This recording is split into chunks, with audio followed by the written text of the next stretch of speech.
Well, well, well. Good evening, ladies and gentlemen. Guess what? I am back. Back in black is what they call me. No, they really don't. But anyway, it's another episode of The Stoop here on Blog Talk Radio. It's Monday night, and yes, I am back. I am your host, Jonathan Ragus, and alongside me, as always, is my co-host. He is the superstar, Jeff the Shark Porrini. What's going on, brother? Hey, man. Good to have you back. It's good to be acknowledged as a superstar and ever welcoming everybody back here to the Stoop. Your regular Monday night doses of fun, excitement, stupidity, and all that other good stuff from soup to nuts. From soup to nuts. That's what we do here at the Stoop, man. Soup to nuts.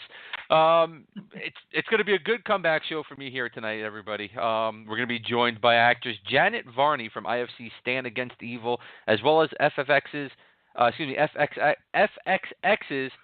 You Are the Worst. I always mess that up. Try to say that 3 times fast, and I always screw it up. But she'll be joining us just a little bit around the 8:30 hour here. Really looking forward to that. First, we want to thank Steve Howie for joining us. And Jeff, your first time hosting a show by yourself, man. What did you think? A little difficult not having somebody to fall back on and banter with, but enjoyed it. Steve Howie is fantastic. He's a guy that I really like. I've always loved his work. He's funny. He's honest and direct, and we loved it. We loved having him on. I want to thank him for being here, and I want to thank Ashley Morgan for coming by, another friend of the show. And great show, man. Enjoyed it. Better having you here, though, but fun show. Yeah, you know you loved having Ashley here. Come on, don't lie. Oh, of course. She's a little cuter than you. A little bit. She's way cuter than me. There's no question about that. Plus, she's pretty much cooler than me. There's another no question about that. So I want to thank Ashley for helping you out and co-hosting that night and bailing me out. That was super, super nice of her. Up-and-coming actress, Ashley Morgan. Good friend of the show here, so thank you, Ashley, for pretty much doing what we do here, and that's having fun and talking a little bit about everything. Like you said, man, soup to nuts. All right, man, so we're going to go with our top 5 list. It's time to make a comeback with our top 5 list, and Jeff's idea tonight is, in honor of me returning, let's do their top 5 comebacks that we both love. It could be in sports, it could be television, movies, a book character, news event, whatever. You name it, we can list it in here. So, Jeff, why don't you start us off, big man? You got it. Top 5 comebacks in honor of John's comeback to the Stoop. Mostly sports as expected. Number 5, I go with 2012's comeback story of the NFL, Adrian Peterson, coming back from his tears of his ACL and MCL near the end of the 2011 season, and coming back to the comeback player of the year, rushing for over 2,000 yards in 2012. Just an amazing story and a great show of strength by Peterson. Number 4, the 1993 AFC wildcard game. Another NFL one for their playoff game. The Buffalo Bills down 35-3 to the Houston Oilers. Backup quarterback Frank Reich comes in, orchestrates the win, 41-38 in overtime. Down by 32 points, rally back to win. Huge comeback. Number 3, oh yeah, that was something. Number 3 is one very close to home, and my Philly people, my Flyers fans will know it. 2010 Eastern Conference semifinals in the NHL. Flyers down 3 games to none to the Boston Bruins. So not only did they win the next 3 games, they come back Game 7, trail 3-0 in that game, and rally back to win 4-3. Take the series 4 games to 3. One of the most amazing comebacks you'll ever see, and just a moment of great pride in Philly sports right there for me. Number 2, a comeback. A big one for me. AC/DC comes back in 1980, the death of Bon Scott in 1979, and then talks of disbanding and leaving the band and breaking it up. And then the parents of Bon Scott spoke to the band and told them to go on. They come back. They find Brian Johnson. They come back with 1980s Back in Black. Might have been maybe their biggest album, and they have been riding high for multiple years since that. It's a great comeback. That's number 2. I've got a tie at number 1, which I really don't do, but tie at 1 because both are similar stories as far as recovery. Actor Robert Downey Jr. comes back from terrible drug addictions and maybe the end of his career. He started out as a great young star. He fell apart. Comes back, man, clean, sober. Becomes an A-list actor again. Iron Man, of course, he's known for very well in multiple films. And the baseball star Josh Hamilton. Similar story, coming back from drugs, cocaine abuse, multiple injuries, had him out of baseball for a long time, made a tremendous comeback, made some all-star teams, and just really proved what he had. He's a tremendous athlete. So that's my tie for number one, Robert Downey, Josh Hamilton. A couple guys battling back from drug abuse. There you go, man. Very nice. I thought you were going to say Morton Downey, but we'll stick with Robert Downey Jr. Yeah. Big difference. The mouth, Morton Downey. All right. I went a little bit different with mine. I have a couple things from sports, but mostly television. Number 4, Jon Snow returns from the dead on Game of Thrones, man. Listen, the reason why this makes my list is because when Jon Snow got killed at the end of that season, I can't remember what season it was. I think it was season, 6, so it was end of season 5. And Jon Snow returns to the dead at the beginning of season 6. This is when people die on Game of Thrones. They're dead. They're done. I mean, they have knocked off some of the biggest stars on Game of Thrones, and you think, okay, well, that's it. Now who the hell are we going to like? When Jon Snow died, I thought, wow, here we go again. So they just pulled the George Martin and just knocked him off. And no, he returned. So that's one of my greatest comebacks at number 5. Number 4, the Winchesters, the TV show Supernatural. They have died numerous amounts of times, and they always come back. And they always come back in a kick-ass way. So with Dean and Sam, got to go with the Winchesters at number 4. Number 3, as a TV show, Full House. The Tanners come back to TV. Had to put that there. Absolutely loved what they did with Fuller House. Looking forward to season 2 big time. Number 2, the Red Sox versus the Yankees, 2004 ALCS. There is no greater comeback in sports history than a Red Sox coming back from 3-0 down to win the series 4-3 and later go and win their first World Series in a trillion years. Number 1, this is my favorite comeback of all time, man. WCW goes out. WWE, they're the sole wrestling company. The Rock's in the ring. He's talking. The countdown comes on the Titantron, Jeff. 5, 4, 3, 2, 1. We see the cool opening, and then what hits? The walls of Jericho. Break the walls down. Chris Jericho returns to wrestling. Still one of my utmost favorite wrestling moments in my wrestling fan history. So I'm going to go with that as my number 1. Chris Jericho returns to wrestling. So let's just cover this back up here. Jeff's top 5, his number 5, 2012, Adrian Peterson returns from his ACL tear. Number 4, 1993 AFC wildcard game between the Bills and the Oilers. Bills with a massive comeback. Number 3, the 2010 Eastern Conference Finals, the Flyers and the Bruins. Flyers making a huge comeback to knock the Bruins off and later not win the Stanley Cup again. Had to throw that in there for you. Number 2, AC/DC comeback. 1980 Brian Johnson, after the death of Bon Scott, they come back with Back in Black, one of the best rock albums of all time. And tied for number 1, the recoveries and the comebacks from drugs and addiction of Robert Downey Jr. and baseball outfielder Josh Hamilton. Really cool stuff there. For me, number 5, Jon Snow returns from the dead, Game of Thrones. Number 4, the Winchesters, Sam and Dean, constantly dying, constantly coming back on the TV show Supernatural. Jeff, great show. Watch it if you can.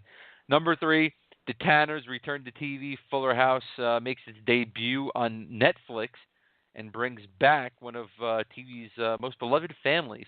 Thank God, because I miss the Tanners. Number 2, the Red Sox versus Yankees, 2004 ALCS. Phenomenal series, and an even better movie came out of it, Fever Pitch with Jimmy Fallon. Number 1, the return of Y2J himself. Chris Jericho returns to the WWE after the bye of WCW to take on The Rock and the rest of the jabronis. That's it, man. Good comeback. Good stuff. A great list. The Jericho introduction is great. Definitely one of the greatest intros in wrestling with the countdown, like you said, and then the silhouette, if you will, of Jericho with the arms out, and just awesome, man. It's great.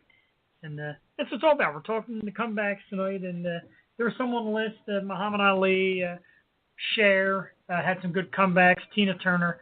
The Yankees were almost close to making my list. There's a lot more than I thought. There's a lot of good comebacks and people just, getting a good second go around. And that's what we're doing here on the Stoop. Great second go around. Just TV characters that have died and come back to life. Bobby Ewing, Dallas. I mean, there's so many phenomenal characters that died on television and have come back. That was hard to narrow down too. I was thinking, man, who could you really go with here that really, hits? But for me, it was Jon Snow and the Winchesters constantly dropping dead and dying. So, also, listen, always good stuff with our top 5 list. We have so much fun putting them together here at the Stoop. So, if you have any list that you would like us to do, drop us a message by going to www.stoopradio.com and hitting the contact us. Fill out the form. Let us know what list you would like us to do here on one of our future episodes, and we'll do it. Because that's what we do best. We listen to our listeners. All right. Let's talk a little sports, man. It's time for our points of discussion here tonight. In a little bit, we're going to be joined by actress Janet Varney from IFC Stand Against Evil and FFX's You Are the Worst. But let's get into the football season.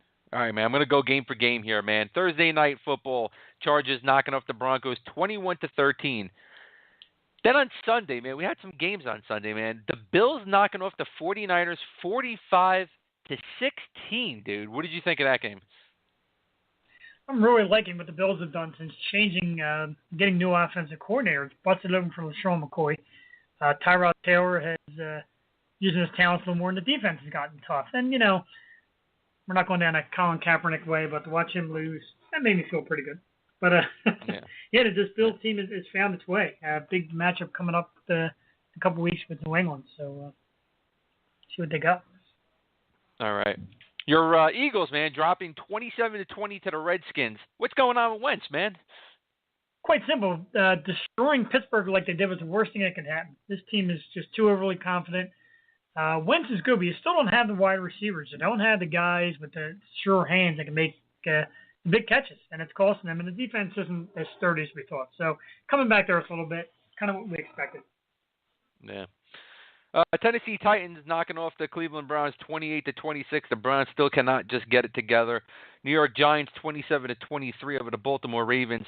The Saints and the Panthers with the highest scoring game of the season thus far, 41-38, man. Wow. Was that the most exciting game of the weekend, you think? It was pretty big. Saints jumped out to a huge lead. Carolina came roaring back. Saints take over again. Carolina's just so dismantled in the secondary. They've got nobody left. And you're going to throw a bunch of rookies in secondary up against Drew Brees. That's what you got to expect. So the game played out pretty much like I expected. Yeah. All right. Jaguars winning 17-16 over the Chicago Bears. The Detroit Lions knocking off the LA Rams 31-28. The Dolphins knocking off the Steelers 30-15. Are the Steelers done? Is it the end of Roethlisberger? He is out with the injury. He did have surgery. Without Ben in that lineup, it's a totally different team, despite all the talent. They've got Antonio Brown, Le'Veon Bell. They've got good young receivers. Defense isn't what it once was, and without the quarterback leading the way, they just don't have it. Especially, like I said, they got New England coming up on their schedule. It's looking bleak right now in Pittsburgh. Yeah. Patriots knocking off the Bengals 35-17. Chiefs with a win over the Oakland Raiders, who have looked good so far this season, 26-10. The Seahawks with a 26-24 win over the Falcons. This should not have been a win for the Seahawks. What did you think about that no Cole and Richard Sherman at the end there? I was absolutely disgusted by it, and it's like I said on social media, it's like the Seahawks have now gotten a reputation as a winning team, so they'll get those little calls and the little nitpicky stuff, but it wasn't even a nitpick call. It was plain as day. Sherman knew it, and he's on the sideline. He's got the angry snarl on his face like he's the beast. And meanwhile, he got away with a blatant penalty. Ridiculous. It's a game that should have gone on. Atlanta should have got that ball in midfield and should have gotten a fair shake at it. Yeah, absolutely. All right, man. Packers dropping 130-16 to the Dallas Cowboys. Are the Cowboys the real deal? You being an Eagles fan, your rival is the Cowboys. You know you hate them, but is Dak and Ezekiel the real deal? They sure are. It's nice how the media tries to make a story of by saying, Tony Romo might get the job. Tony Romo is not getting this job. With that offensive line, nobody's stopping Ezekiel Elliott, and Dallas could end up winning 12 games this year and making a run for it. I hate to say it makes me sick, but the proof's in the pudding. They are going out, and everybody said, once Green Bay gets their hands on them in Lambeau, we'll see what they're all about. Well, we see what they're all about. They keep on winning. All right, man. Texans with a 26-23 comeback win over the Indianapolis Colts. Is Brock Osweiler finally earning his money? He sure did last night. I was ripping on him the first three quarters. And came out. I really was. I was blasting this guy. And he came out in a good fourth quarter.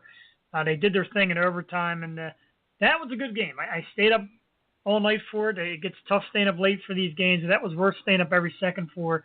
Great finish, great game. Indianapolis, you got to feel Chuck Pagano, but that team just isn't there. They just don't have enough pieces. But good game last night, definitely. Yeah, absolutely. And tonight, Monday Night Football, it's going to be on right now as we're talking. My New York Jets taking on the Arizona Cardinals. What do you see in this game?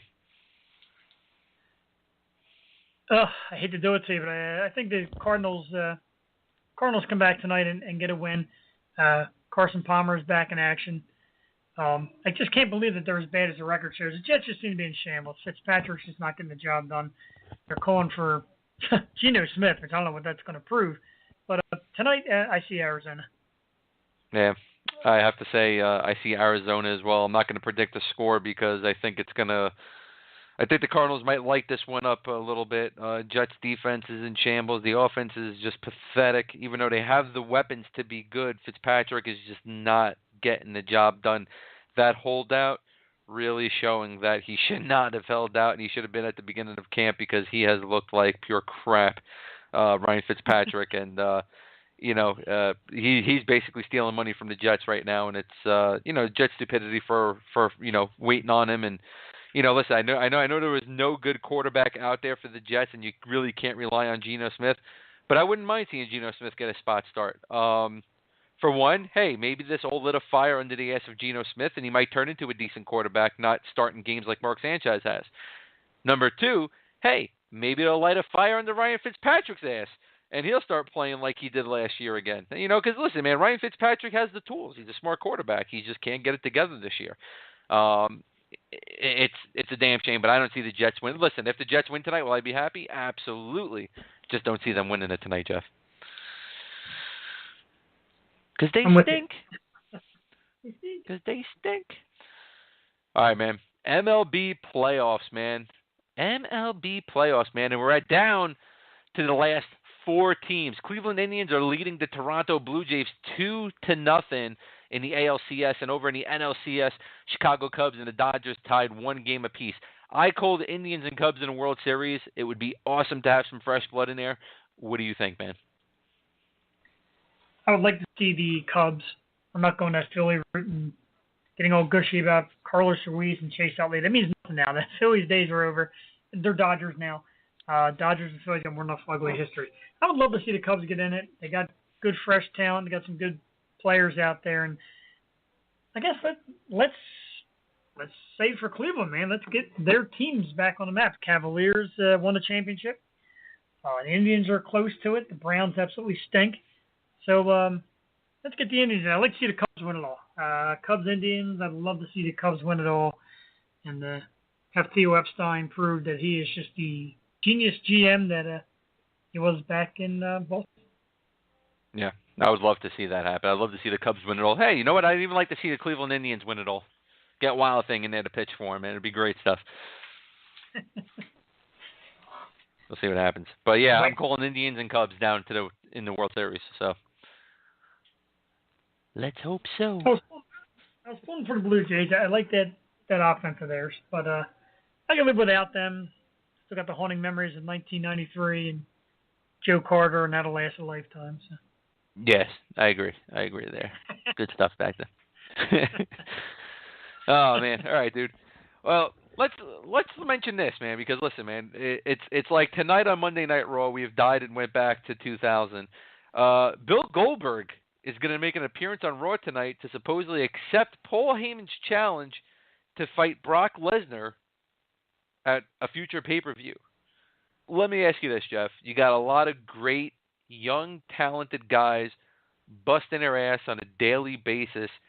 Do you think it's right that the WWE continues to do this and throw money at guys like Bill Goldberg, who hasn't wrestled in many, many, many years, and take away some top spots from some of these guys? Got to go with this type of thinking, and this is what I always go with when it comes to stuff like this. Would you go and pay $50, $60, $70 on a concert ticket to see Bill Jones and the Neighborhood Kids, or would you pay $60, $70 ticket to go see, let's say, AC/DC? People still like the classics. People like the legends. Goldberg may not have been as technical as some of these guys, but the name was out there, and the name was big during its run. And the fans want to see the big stars. I mean, his name still holds clout in the wrestling business, the way Hulk Hogan does if Hogan were to reappear, and The Rock when he makes his comebacks and his appearances. So for me, it's nice to get those legends in there. And there's a lot of guys working hard, and that's the business nature of it, but you do need the guys who paved the way for them to get their due diligence. As long as Goldberg can get in the ring and make it a good show, and let's bring him in there. Let's say it, and let's see what kind of revenue it generates. I think it's a win-win for them to bring him back in. So I've got no problem with it. All right. All right. A lot of people do, though, unfortunately. A lot of people aren't looking forward to this match.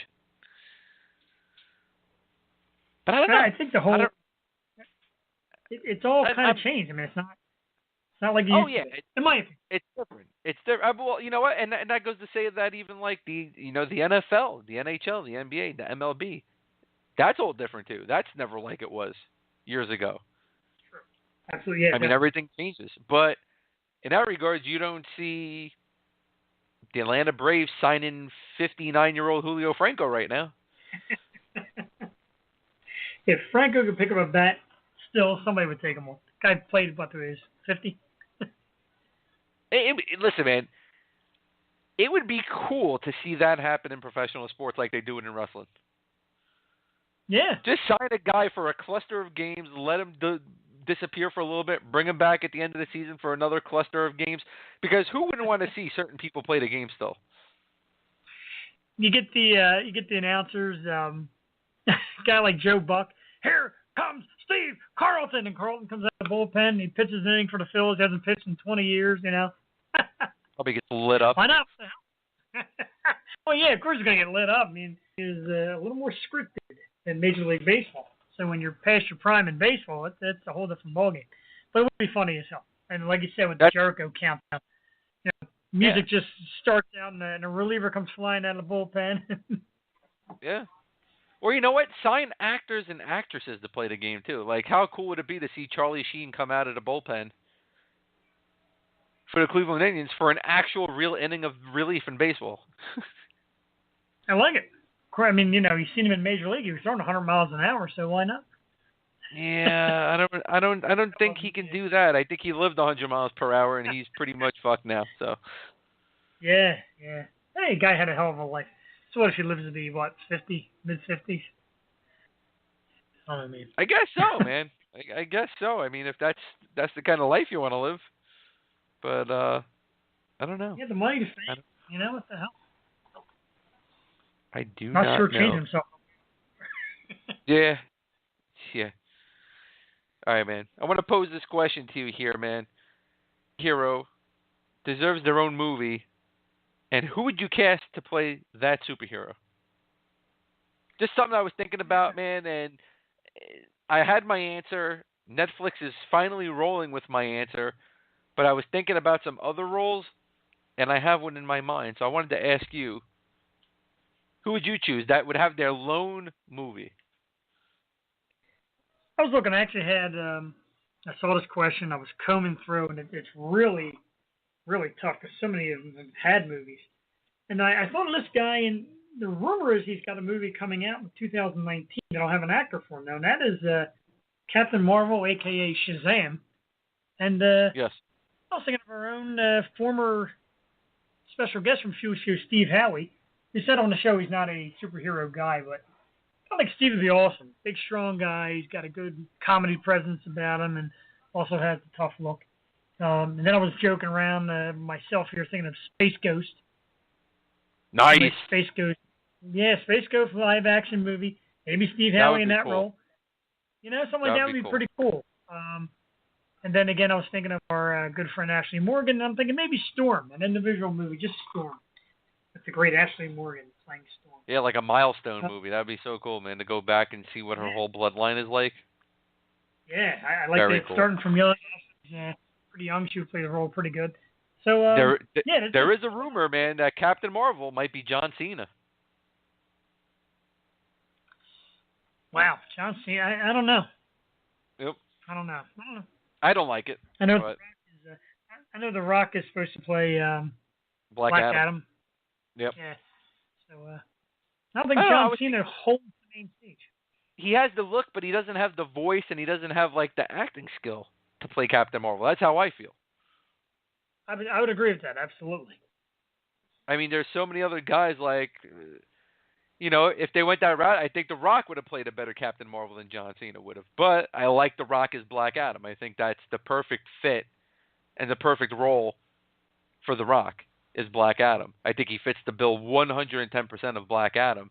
When I'm thinking about who could play Captain Marvel, man, that's tough. I don't know who they could get. It's got to be somebody unknown, I think. It's got to be somebody unknown, but it's such a starring role that it's not going to be somebody unknown. It's going to be like Channing Tatum or somebody like that has some kind of muscle, but that's going to be just awful. After watching Jupiter Ascending, it's going to be awful. I'm going to reach out to my man Steve Harvey. No, Steve Harvey. Oh, Steve Harvey. Steve Harvey. I want to see Steve Harvey play Captain Marvel. That'd be awesome. Hey, he's on everything. The guy is on everything else. Captain Marvel is now the new host of Family Feud. Oh, man. Listen, I always want to, and I've been saying for years, man, how can Marvel drop the ball with doing a Heroes for Hire movie? Luke Cage, Iron Fist. Finally, Netflix is doing sole TV series of Luke Cage and Iron Fist, and then they're putting them together for a Defender series along with Jessica Jones and Daredevil. Absolutely love it. Think it's a brilliant move. The Luke Cage Netflix series, if you haven't watched it yet, Jeff, you got to watch it. They did a fantastic freaking job with it, man. I'm a huge Luke Cage guy. I'm a huge Iron Fist guy. I love Heroes for Hire, one of my favorite books. Man, I am so pumped after they released the Iron Fist trailer from New York City Comic Con. Man, was it good, dude. Can't wait. I'm just stoked. I'm hearing good things about it. I have not seen it yet. I fallen behind on my next Netflix series. I don't know why. I hear they're all so good, and I always miss. I got my nose glued to some kind of sports on TV. Yeah. Well, you can watch some other things. But listen, Daredevil was good. Jessica Jones I didn't like too much. Luke Cage was absolutely freaking phenomenal. Fuller House. Things, one of the best series on anything television right now. Seriously, there is nothing better than Stranger Things. Watch it. You will be hooked. You will get psyched over it. It will be something that you will fly through the 6 or 8 episodes that it is, and you're going to be just craving for season 2. That's what I need. I need some TV in my life. I don't need another remake. Get on it, man. How many times I got to tell you to watch something, dude? Come on. The last episode when you weren't here, I told the audience out there how I caught the first episode of MacGyver, and that is it's just so bad. I don't understand the remake. It's awful, huh? Oh my God, Lethal Weapon, MacGyver, it's so bad. I heard it was terrible, MacGyver, but I didn't hear anything about Lethal Weapon yet. Did that even start? I don't think it started yet, but it looks really bad. I mean, well, the Rush Hour series looked terrible, and that didn't last anything past a few episodes. Exactly, and like I give these shows chances, like Hawaii Five-0, and that's been awful. And matter of fact, the other night, 5-0 had this episode. They tried to bring back the ghost of McGarrett. There was this guy that kind of looked like him. It was real bad makeup and shadowing. I think it was supposed to be like the ghost of McGarrett, and it was just such poor television. It's such a bad show. remakes they're so bad. Just gotta leave That's, the originals where they were. New ideas, that's man. Let's weird. crank out new ideas. That's weird, man. That's very weird. No, and I'm watching it, and my fiance had never seen the original Hawaii Five-O, and she's like, "This is a weird show. What is this?" And believe it or not, this is actually supposed to be a character from the original series in the '70s, and I guess it's supposed to be like a ghost figure of, and it was terrible. Well, you would know, Just man. terrible. You were watching it in the 70s, so. That's true. I was watching it in the '70s. Yep. All right, man. I Well, know. let's get to our guest, because on the line right now is our very special person tonight, and that's Janet Varney. Janet, how you doing? I'm a very special person. Thank you. You absolutely are. You are a very special favorite person tonight, so we're excited to have you. Thank you for taking the time out of your schedule to be with us tonight. We can't thank you enough, but pretty much talk about Stand Against Evil tonight. That's what you're here to promote. You've done so many different things, but this is this new series that you're doing on IFC. It's premiering on November 2nd. Can you tell us and our listeners a little bit about the show and the role you play in it? Sure. So Stand Against Evil, Dana Gould, who created it, who was a fantastic stand-up and also a writer on The Simpsons for many, many years. Basically, I think he probably says it best, which is essentially Stand Against Evil is a sitcom trapped in a horror film. Nice. It is. It's sort of if Agent Scully had to work with Archie Bunker. We got a little of that going on. I play a sheriff. Her name is Evie Barrett. She moves to this small town of Willard's Mill from big city Boston, and she's recently divorced and has a daughter that she's trying to raise, and here she's got this new job, and I think her anticipation is like, oh, this is going to be I'm going to kind of quiet it down a little bit from the buzz of the big city, and she moves to a town and very quickly discovers that it is operating under a horrible curse, and that every sheriff before her has died in office, with the exception of this one who's just stepped down named Stan, and he's played by the fantastic John C. McGinley of Scrubs fame and many, many other films and television shows. And so the two of them really have to work together to try to keep each other and themselves from being murdered by demons and witches. But Stan is the kind of guy who is like almost more disturbed that a woman has taken his job than that there are demons. So that's sort of what my character is dealing with, is like, really, you have a problem with, but you don't bat an eyelash at that giant pink demon. So that's where a lot of the comedy comes in, and all the characters on the show are I'm certainly the most serious. There's some pretty wackadoo stuff that happens, but Dana worked so hard on the tone, and IFC is amazing because they really just bring people onto the network who they trust, and they're like, do your thing. They didn't try to make Portlandia something different. They don't try to make documentary now something different. They just they kind of embrace the vision. So that's we as crazy as the stuff that happens in a sort of a Simpson-esque humor that you see on the show, it's also like a bunch of people who are just playing everything like very earnestly, and a lot of the comedy comes out of that. Like, well, how would you react if your babysitter's decapitated head was talking to you? Yeah. Well, minus the comedy part of this, this is something that is completely different from what you normally do, being in the horror scene. So when this was, I guess when you were approached by them or you read the script, how did you come away with knowing, like, wow, this is a part that I really want? Well, I was really excited about it from the beginning, because Dana I know from the comedy world, and he actually came to me and said that he was working on the show, and that he frankly he'd never imagined anyone else playing the part, which is super nice. And if he was saying that to 15 other women, I'm really still okay with it, because it's super cool to be told that no matter what. But he basically was, he was like, look, I know you're super funny and stuff, but like, this is how I've converted it in my mind. I think what he said was, I see you as like an action star. I can see you doing that, and I know you haven't really done it. And what I think I converted that to in my mind was, Janet, I love you, but I'm secretly a little bit afraid of you.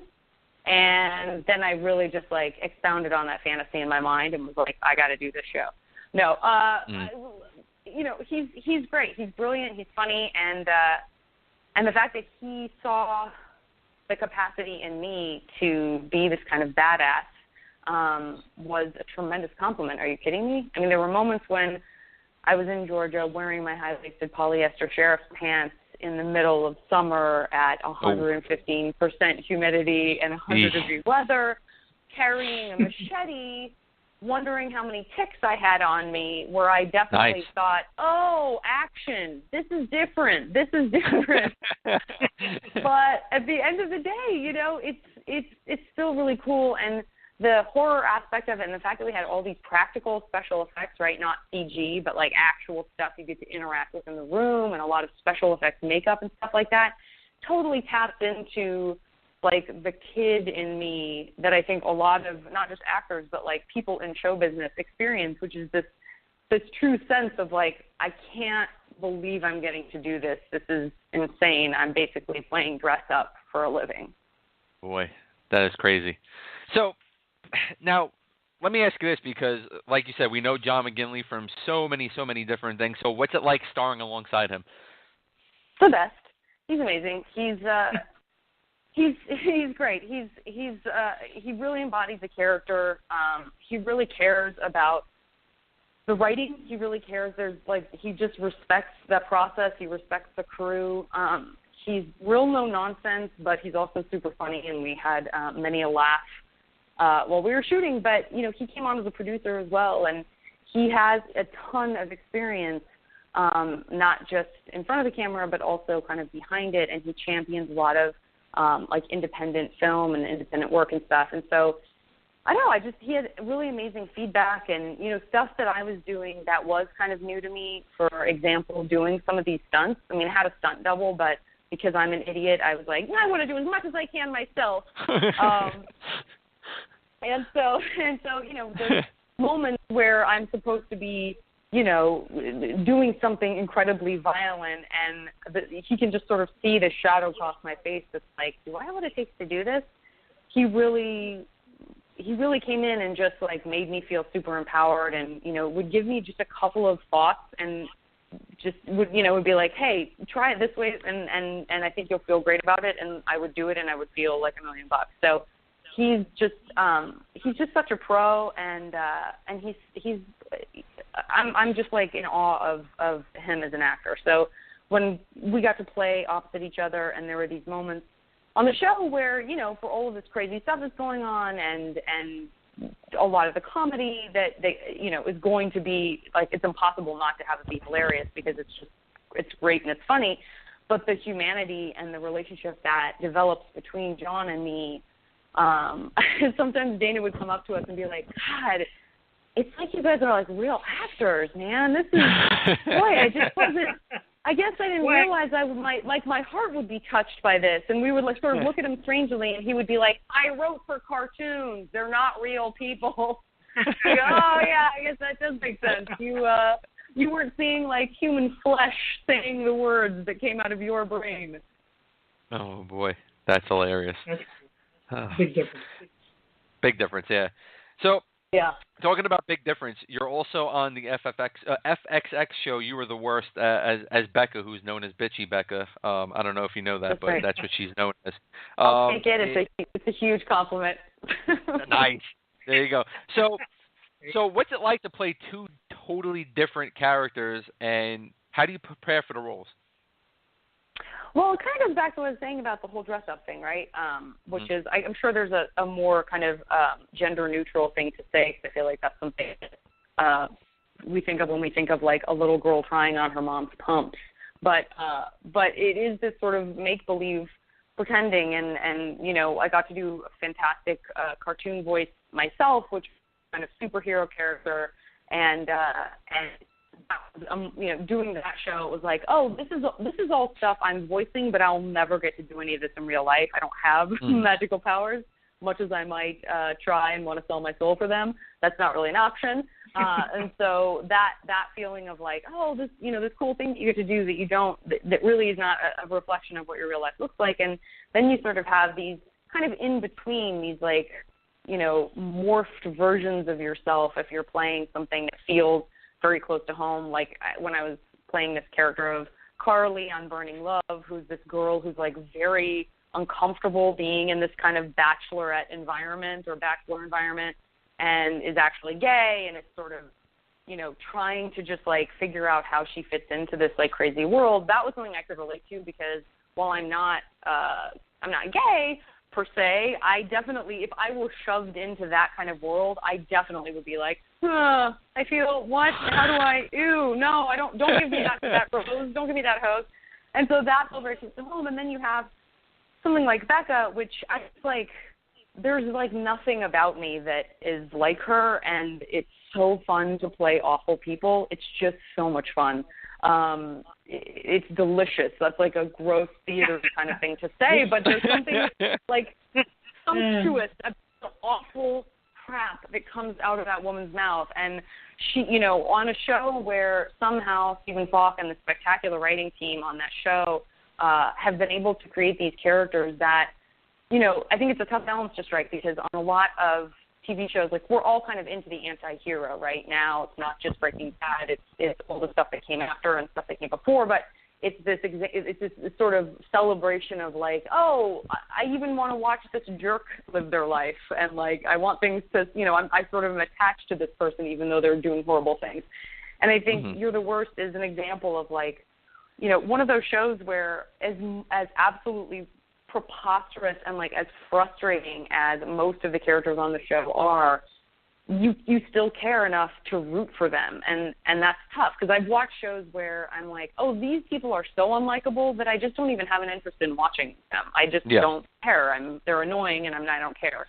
And so on a show like that where you have all these characters who are sort of doing that, I feel like I get to be the character that like really has almost no redeeming qualities at all. So it's really fun to be like the king asshole of the assholes.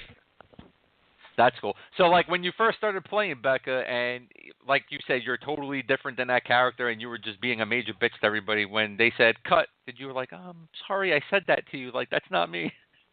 Kind of. I mean, that kind of does happen a little bit. It's definitely, I did the Ski and Feel sketch a couple years ago where Natasha Leggero and I were these just like weird, like slutty white women who just go off on black guys, and how, like on one hand they would say something that was like, it's all racist, mind you, like from top to bottom it's all racist.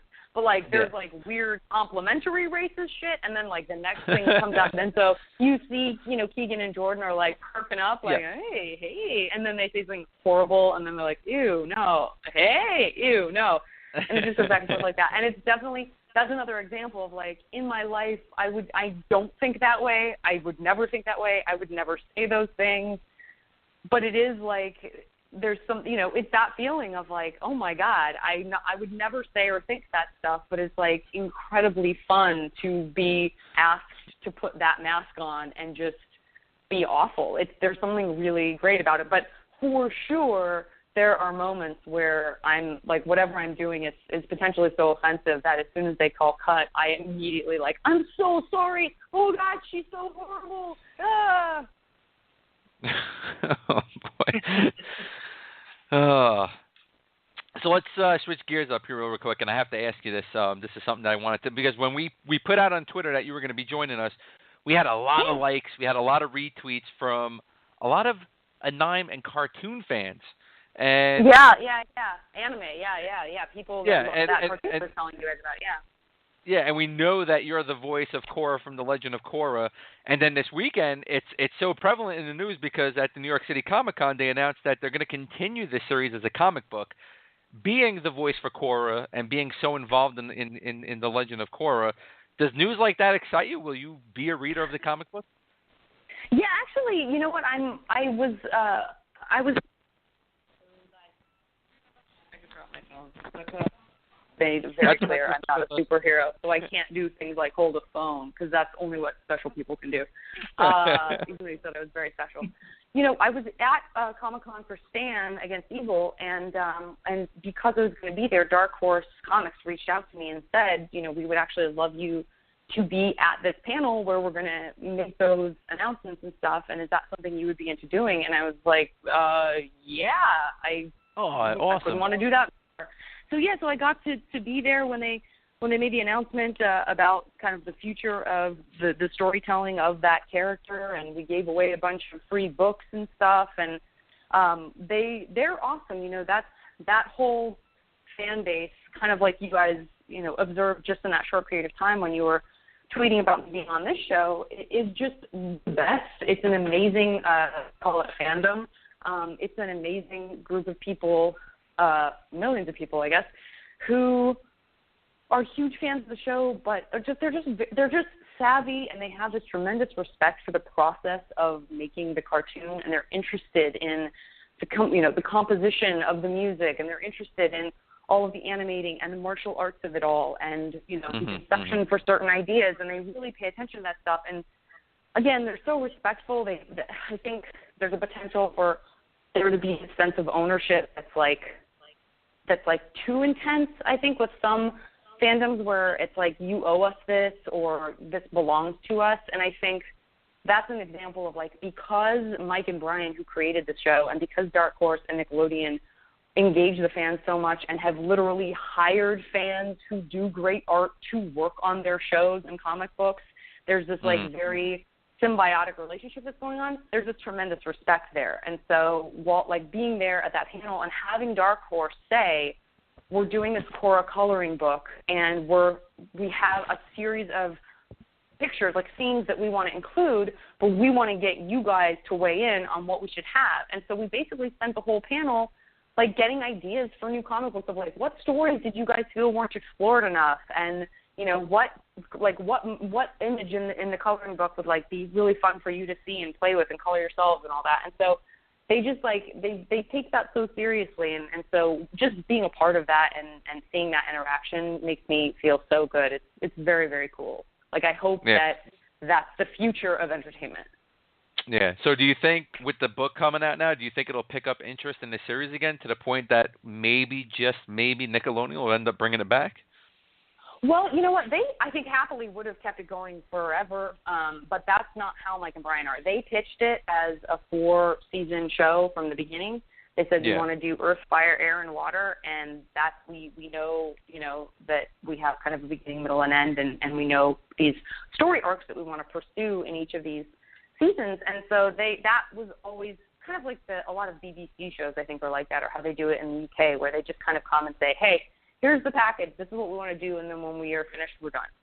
And sure enough, you know, they were really like getting into the winding down of it when we were finishing up the 4th season, because that thing, you know, again, because of this like tremendous commitment and these tremendously high standards and their just devotion to the work, they are exhausted. It's like 7 years of their life that just gets completely eaten up and consumed by doing it. So I hope that they'll come back. I don't even care. I mean, I would be totally honored to continue in any capacity as Korra, as a voice, but even just with a brand new series, anything that these guys do together, I'm on board for, because I think they're brilliant. So I'm hoping that as they kind of take breaks and are teaching and working on books and just doing all these other projects, that they're sort of, you know, rejuvenated and they come back strong to do whatever that next thing is going to be.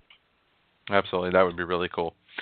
So besides voicing characters, besides doing 2 shows at once and doing videos and skits and whatnot, you're also a podcast host.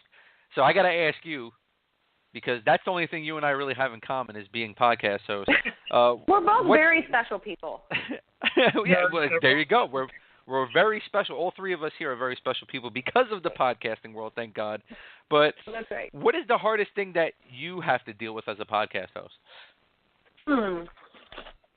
Well, the boring answer is scheduling, right? Which I'm sure is true for you guys too. It's just it's tough because for me, there's almost too much. Like, there's a lack of structure because it's a thing I do that I love. It's a thing I do that I don't get paid for. And because of that, I'm my own boss in that way. And I don't go into a studio to record. I have my own gear. I don't have a producer. Everything that happens for me happens in the room. And then, yes, I send off the files to Nerdist, and then they take it from there. So I have a producer in that way. But, I just don't have someone sitting there pressing record and, because that's, again, one more person who's scheduled to have to coordinate, or, booking a studio is one more thing you have to do. So I've just stripped it down to, the nuts and bolts, hey, you, person, you want to do this with me? Where should I go? You want to come over? Great. And so that's awesome, because some of it is, very last minute, and it's hey, I met you online, that someone said we should podcast together, and the next day we did it. And then some of it's like Kristen Bell and I have been talking about doing a podcast episode together. We finally did it. But we've been talking about it for 3 years, because we're never in town at the same time. We live close to each other, but we're never at our houses at the same time. And so the fact that we finally found a window that worked was, kind of a miracle. So that's kind of tough, is the sort of postponing and, oh shit, I have an episode I have to get out. What am I going to do? Those kind of moments are definitely kind of intense, but at the same time, for all those reasons I named, it's great to have something that you just go, yeah, you know what, this is not anybody else deciding whether I get to do something or not, because that's very much show business, right? Is everyone is, it's you don't have a boss, but also everyone is your boss all the time, and everyone is deciding for you whether you get to do this job or you don't, or whether this series gets picked up or it doesn't, or and so I think that's what appeals to so many people, in comedy and otherwise, about doing stuff like podcasts is this thing that just, it gets to go out there and live, and nobody's going to go I'm sorry, we're just not going to do it anymore. Yeah. Now, is that something that you hope just blows up to the point one day that you're in studio doing it, or is this just something that you like doing it on the willy-nilly, doing it in your own room and, just doing it yourself? Well, you know what? It's funny, because there have been a couple of different, every year that I always end up with 2 or so companies coming and saying, hey, we would want to make this into a TV show, or let's blow this up, let's make a talk show, let's do this, let's do that. And I get kind of squirrely about it, because I think the fact that it's a podcast, right, the fact that it's just our voices, and it's very intimate in that way, the fact that people don't have to put on makeup and, wear something super nice and worry about that part of it, worried about what their, squinched up crying face looks like or what have you. Not having those things play a part is part of why I feel like my podcast, where I spend a lot of time talking to people about their kind of awkward teenage years and stuff. And, that's there's vulnerable stuff in there. And that's what I love about it. But that's also not necessarily stuff that's going to come forward if you're you have a microphone pinned to your chest and you're, you've got your legs crossed on a couch and there's a studio audience, So yeah. I guess that's the real answer, is that I've had the opportunity to make it something different, and to this point I just haven't felt like anything has given the same feeling of, people writing in, and I'm sure you get this too, but people writing in and saying, my coworkers were all looking at me like I was crazy because I was laughing so hard at work and no one knew what I was laughing at. And that feels, I think, for the listener, like they're in on something special, and it's very different than watching a YouTube video, Oh yeah, absolutely. I mean, we've gotten approached a couple of times for a couple of different companies that wanted us to jump on board with them, and it just didn't feel right, so we totally get that. And isn't that cool that you get to really you get to control that, and you get to go, you know what, I'm good with this the way it is, so I really have to know that this feels like you get me 100%, because you guys can protect what you love about what you do, Yeah, absolutely. And you know what? We're one of the fastest growing shows here on Blog Talk Radio. I mean, we're over 1 million listens. It's great stuff, but I would like to bring it into a studio. That's one thing, but the right stuff just hasn't come along. So we totally get what you're saying. I just want to ask you 2 more questions, and we'll let you go for the night. We're finding a lot more quality shows and a lot of quality actors coming from cable networks like FX, like IFC, and of course now with Netflix and Amazon, everybody streaming. Is this the new age of television? Have networks kind of lost their touch?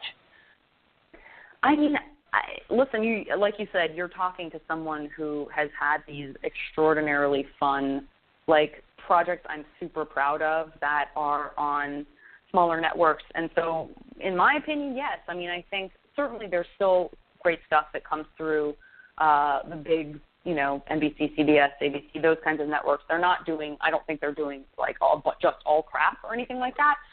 But I do feel like more and more, especially people who are really into, the sort of like, even just like the Comic-Con world, right? It's like, look at that, like that network of people, they're more connected to, Marvel and Guardians of the Galaxy, Avengers and DC Yes. and all of these kind of legacies that have been around forever and something like The Walking Dead, or Firefly, which was on Fox, I'll grant you, but like, look, it fell off of Fox, and now it's like lives forever with the fans. And I think if that show had come out on, say, FX, right, like 10 years after it came out, it would have had like 7 seasons because they could do it affordably.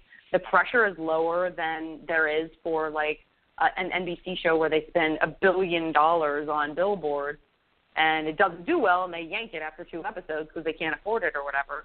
This new sort of way of doing television with Netflix and Amazon and, streaming and having apps instead of cable, and just all those ways where if a show's good, it kind of doesn't matter as much where it lives anymore because people will find it. I think that is the way things are headed. I think that that identity of like, the good shows are on X, Y, and Z, that is up to the network to continue to like find and attract stuff that works with their sensibility. But as far as like, if it's on ABC, that makes it like a hit. That's not really, I don't think that's true anymore. Yeah, no, I get that. And it gives people more chances to do stuff that's like more off the wall, and I think that's really exciting. And it gives them more opportunities to bring stuff back from the dead, which I really love. Yeah. That they're starting to Absolutely. rejuvenate some of these old shows like, Full House coming back onto Netflix and, some other shows that we can, say, but it's good stuff. So, given your wide range of acting, tell us what your dream role would be and who would be your dream co-star. Oh my God. Boy, that is tough. I would have said being an action star like a year ago, and now that has come true. So I hope I get to do that again. I hope we get another season of Stan for sure. As far as something beyond that, I mean, I don't know. Someone was like, the next step would be to sort of get to do like a Captain Marvel kind of like a, as yet unseen superhero that lives on the comics page that people love and want to watch life or whatever. That's a little intimidating to me. It would be super cool to again, like I love playing jerks. Like if there was a character who was like Dr. House for a woman, I would be probably real into that, even though I would say that and then I would end up like spouting off all this medical mumbo jumbo that would be impossible to memorize, and I'd be like, why did I want this?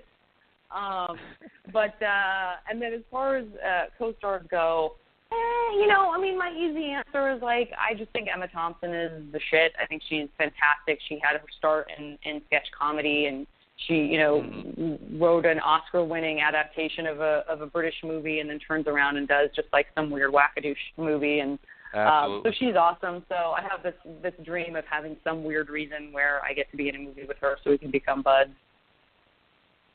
Awesome stuff. Yeah, she is the shit. So, Janet, seriously, I want to thank you from the bottom of our hearts for you, joining us and sitting on our stoop with us tonight. So hopefully we can get you back in again in the future, and by that point we'll be deep into season 2 of Stand Against Evil. I love what I'm hearing. The only request I have is I need a little elementary school type of certificate that says I'm a very special person. You are a special person. I'm going to make one. Honorable mention. It's like an honorable mention trophy, and I want it. I'm gonna make it, and I'm gonna send it to your PR person, and they're gonna send it to you. So watch, it's gonna happen. It's gonna make me very happy. It's gonna make me very happy, you guys. All right. Well, you are very special. Thank you so much for having me. Absolutely. Thank you for joining us. We'll be back on again in the near future. I love it. Let's do it. All right. Thanks, Janet. You have a great night. You too. Bye. Bye-bye. And that was Janet Varney, man. What a great guest, my friend. She's fantastic. What a great interview. She's fun, very real, and that's what we like.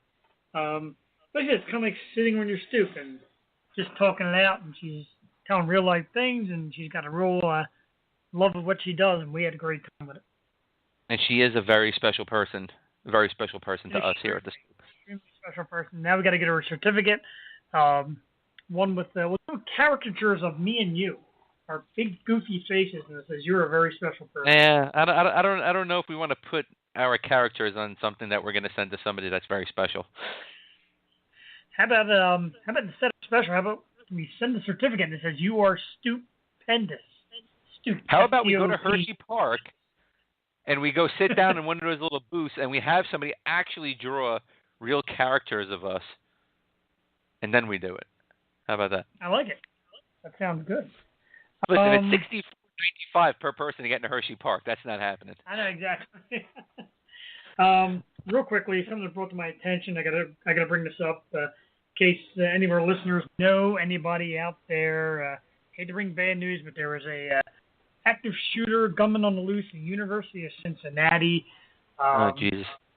Some shots fired at the university. A gentleman seen fleeing the state and heading towards Marsh Shot Stadium. My fiance, her cousin, is out in that area as a student. So if you know anybody that's out there, just contact them. Make sure they're okay. More tragic news stuff. I hate to bring it to you and break up a great night we had here with Janet, but I like to make you people aware of things that are going on. Well, hopefully nobody got shot, and hopefully it's just some crazy guy firing up in the air or something. So our best to everybody over there at the University of Cincinnati, and hope everything's okay with them this Monday evening. All right, so that's it for tonight's episode. We're going to be back this Thursday with actor John Ross Bowie from Speechless. Yes, and you also know him as Kripke from Big Bang Theory. He's going to be here to talk Speechless with us. We're going to talk Big Bang Theory, and we're going to talk just about his acting career. He's a phenomenal actor, and if you haven't watched Speechless yet, watch it. Phenomenal, phenomenal, phenomenal show. Absolutely love it. It's a brilliantly written show. Check it out. It's really good. First, I want to thank Janet Varney for joining us tonight. She was, once again, a very, very, very special person. We had a lot of laughs with her and just a real good time with her. And for my buddy Jeff, I want to say thank you for holding down the fort while I was gone, man.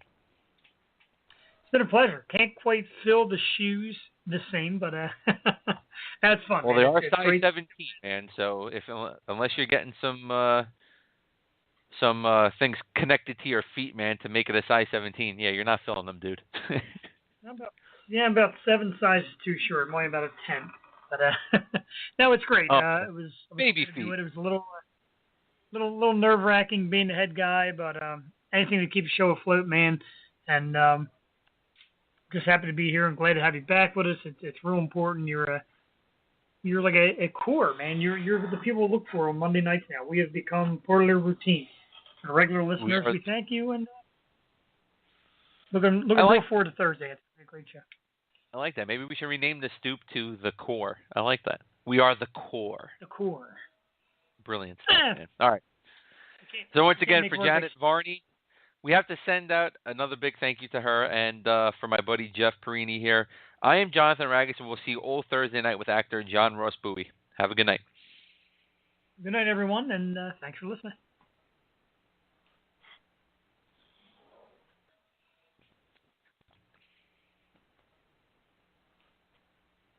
When you don't go to Geico.com, car insurance can be confusing. Like Swedish techno confusing. Bark, bark, meow, meow.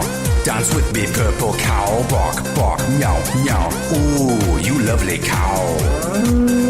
Geico makes it easy. With 24/7 access, all you have to do is go to Geico.com and you could save money on car insurance. It just makes sense. Unlike, Dance with me, purple cow. I like your moves.